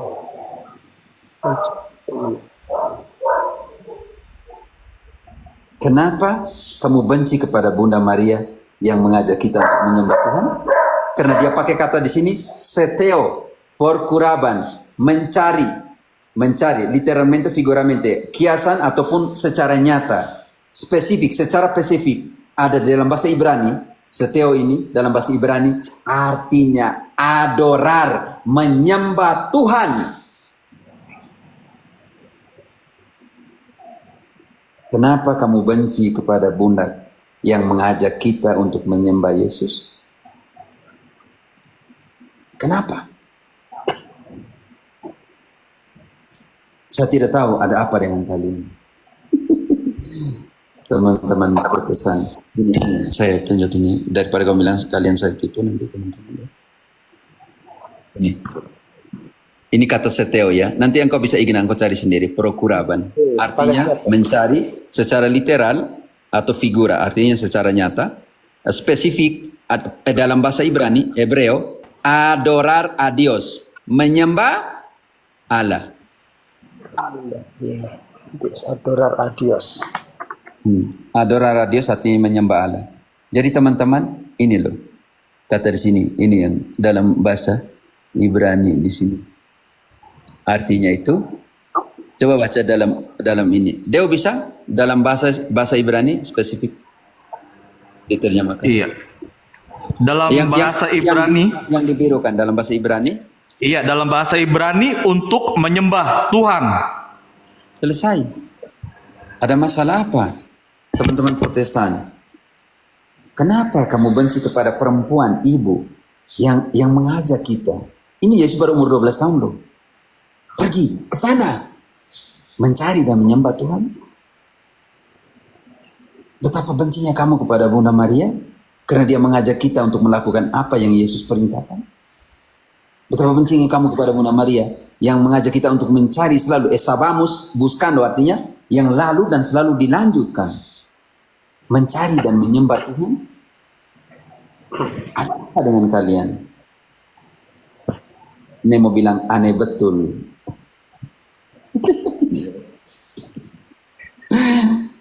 Terima kasih. Oke, yang kedua boleh Romo? Yang tadi disinggung Romo di 841 KGK? Saya sudah jelaskan panjang lebar tuh. Enggak. Satu ini Romo. Kemarin kan ada kata saya dikritik teman Wanes ini, dan bersama kita bersujud menyembah Allah yang tunggal. Kata bersama kita bersujud seolah-olah Allah kita sama dengan Allahnya umat Muslim. Mereka mengertinya demikian, Romo. Karena di situ hubungan gereja dengan umat Muslim. Kejadian apa yang dilakukan oleh Abraham di depan 3 pribadi itu. Itu yang ini yang kata ini. Oke, Deo. Iya, Romo. Kejadian Di 18 ayat 18 ayat 3. Kejadian 18 ayat 3, ya. Serta berkata, Tuanku, jika aku telah mendapatkan ayat 2. dari ayat 2. Iya. Ketika ia mengangkat mukanya, ia melihat 3 orang berdiri di depannya. Sesudah dilihatnya mereka, ia berlari dari pintu kemahnya, menyongsong mereka. Lalu sujudlah ia sampai ke tanah. Kan dari situ. Ini katekismus ambil dari sini. Makanya katekismus tidak main-main apa yang dilakukan Abraham di depan Allah, sujud menyembah. Bisa mengerti? Iya, cuman dalam kata itu seolah-olah bisa dimengerti demikian, Romo. Namun rencana keselamatan juga merangkum mereka yang mengakui Sang Pencipta. Di antara mereka terdapat terutama kaum muslimin. Jadi ada kaum muslimin yang menyatakan bahwa mereka berpegang pada iman Abraham. Dan bersama kita, umat muslim, bersama kita bersujud menyembah Allah yang tunggal. Seolah-olah kita dan bersama muslim menyembah Allah yang tunggal. Apakah Allah kalian sama?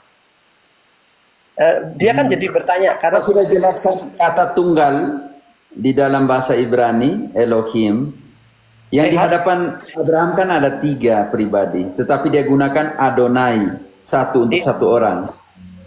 Dan itu engkau jangan pikir sudah keselamatan sudah terrealisasi. Yang di sana masih kata pertama, kata kunci, rencana. Igna. Iya, betul. Rencana. Apakah engkau sudah tahu? Sudah kalau baru rencana bagaimana? Rencana. Kita menghargai mereka karena iman Abraham. Karena mereka mengakui Abraham sebagai nabi. Iya. Sudah. Yang disembah Abraham itu, yang disembah mereka atau tidak?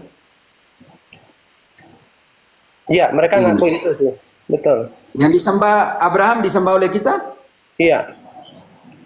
Persoalan ada di sini. Persoalan di ketunggalan dalam kemajemukan. Ini menjadi persoalan besar antara mereka dan itu bedanya. Kita sampai mereka nggak sampai. Beda di situ. Beda, namanya beda konsep. Konsep, ya. Tapi Allah yang mereka sembah itu sama dalam pengertian itu. Ya. Dalam pengertian yang disembah oleh Abraham. Tapi konsep ketritunggalannya itu sangat berbeda. Saya pikir Islam punya lebih kepada unisitarian ya. Satu saja kan. Iya. Berarti sebenarnya yang sama yang disembah oleh unisitarian dengan orang Islam. Kalau itu bukan kita. Mau kritik kita. Karena kita punya konsep kekristenan sangat jelas. Abraham sendiri ada 3 orang tetapi dia gunakan singular. Adonai, Tuhan, Senyor, Yahweh, Elohim. Makanya lebih klop antara unisitarian dengan teman-teman Islam karena hanya satu, Eloha. Oke. Bisa mengerti? Ya. Iya benar. Ya, siap. Terima kasih Romo. Mereka kritik kita ternyata yang lebih kena mereka gitu kan. Iya. Senjata Tuhan makan sendiri namanya begini. Ya, terima kasih Romo. Terima kasih Om Dio. Saya turun dulu Iya. untuk teman yang lain. Terima kasih sekali. Iya, terima kasih Om Igna. Bagus, pertanyaanmu bagus. Igna, hebat. Maksudnya saya berterima kasih untuk memancing gitu. Iya, untuk yang terakhir yang mungkin ada dari Om siapa? Om Anak ya ini ya. Selamat malam Om Anak ketiga. Silakan Om Anak 3. Apakah ada yang ingin disampaikan atau ingin ditanyakan? Halo Om Anak ketiga. Oh mungkin ya tidak menjawab Romo. Bagaimana Romo? Waktu sudah menunjukkan pukul 12:30. Oke, turunkan anak ketiga. Ada satu pertanyaan di bawah kalau mau naik. Turunkan anak ketiga. Ada yang mau naik satu pertanyaan selain. Iya, silakan untuk yang ingin bertanya selanjutnya dari teman-teman. Apakah ada yang ingin ditanyakan? Silakan naik untuk yang terakhir satu orang. Untuk satu orang yang beruntung. Romo, berarti di 841 rencana itu berarti ada sangkut pautnya juga dengan Matius 28:19 ya Romo ya? Ada hubungannya ya? Pergilah ke seluruh dunia. Dalam pengertian. Ya, selamat malam Om Transomal. Dan ada Deo, ingat tadi Efesus 1:23 kan? Allah sebagai penyelamat semua bangsa, semua orang. Dan ingat 1 Timotius 2 ayat 4 yang menghendaki semua orang memperoleh selamat. kebenaran.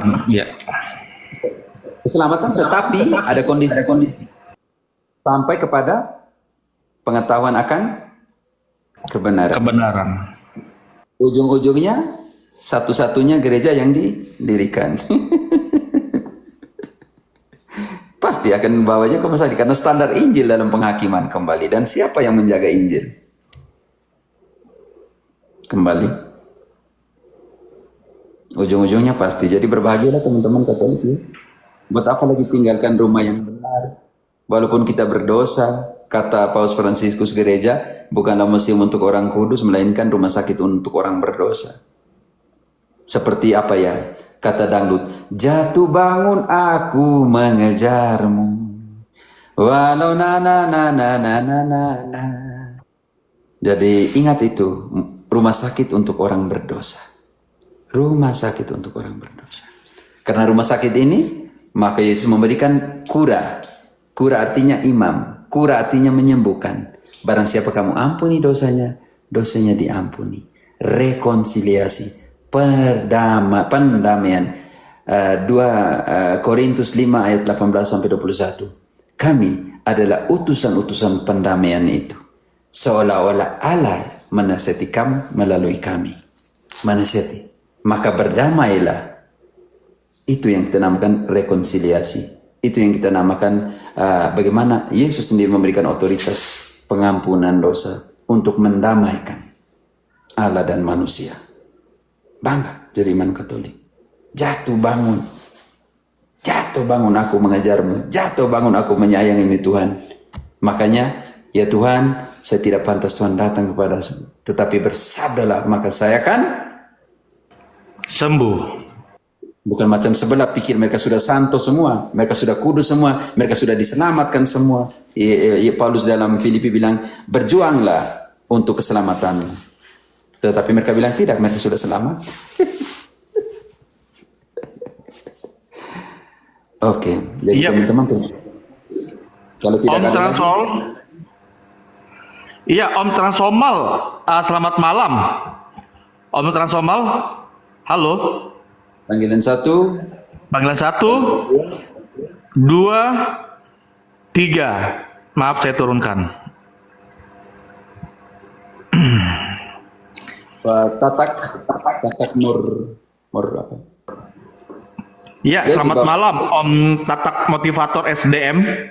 Ada yang ingin ditanyakan atau ingin disampaikan? Selamat malam, Salve. Panggilan pertama Om Tatak. Panggilan kedua. Panggilan ketiga. Iya, maaf saya turunkan. Romo ada pertanyaan pesan tentang banyaknya orang Katolik yang pindah ke Islam. Tidak ada data. Sebentar, saya kasih keluar data. Oke, omong tanpa data itu tidak enak ya, Dewe. Benar, Romo. Itu lebih ke artis saja. Omong dengan data. Saya mau kasih keluar data. Katolik 2020, statistik 2023. Tapi itu dikeluarkan tahun 2024 ya teman-teman. 2025 keluarkannya 2024 punya. Statistik 2023 punya, tapi tahun lalu punya yang 2025 saya cari lagi nanti di mana. Penambahan secara duniawi, secara per benua atau per teman-teman mau per benua atau per Secara universal, Romo. Dunia. sih. Oke teman-teman, populasi dunia. Afrika Katolik 265 juta penambahan 2023, 8 juta 312.000. Ingat, benua Amerika 660.000 juta penambahan 6.629. Asia kita termasuk Indonesia 153 juta 355 penambahan. Asia 1.488. Tidak apa toh mereka boleh omong tapi data omong lain toh tidak usah cemas. Eropa 286.000 pengurangan 244.000. Oke. Mati dan banyak semua gnostik semua tuh mereka tidak percaya lagi dan lain sebagainya. Oseania benua paling kecil Katolik seluruh Oseania 10.985 10 juta maaf, penambahan 55 juta. Kalau orang yang tukang tipu baca ini mereka sakit hati. Total 2023 Katolik di seluruh dunia 1.375.852.000. Penambahan berapa persen? 16.240.000. Penambahan 17% di seluruh dunia. Jadi mau bilang apa? Mau bilang apa? Na na na na na na. Aduh kasihan. Romo, OMK di Nagi saya. Romo, Pergi, deng, pergi sih kalau mau pergi. Romo. Katolik tidak pernah rasa rugi kamu pergi dari Katolik kok. Dan Katolik tidak pernah paksa kamu masuk Katolik. Tuhan yang menambahkan. Kita mewartakan. Oke, Cita. Romo, mau tanya, OMK di situ bagaimana Romo? Jangan bandingkan kita di sini negara bebas. Oh ya, negara bebas ya, betul. Tidak boleh marah mereka. Kalau marah mereka tidak misalnya. Iya. Prinsipnya masuk melalui pintunya orang muda, keluarkan mereka melalui pintunya Kristus. Yang tidak mudah. Negara bebas. Walaupun 70% masih Katolik di Kolombia. Negara Katolik dalam pengertian jumlah Katolik. Tetapi ingat, saudara dan saudariku yang terkasih, di sini ada 11 sampai 12 ribu sekte Protestan. Engkau bangun, engkau punya garasi jadi gerejamu. Berapa orang? 10 orang.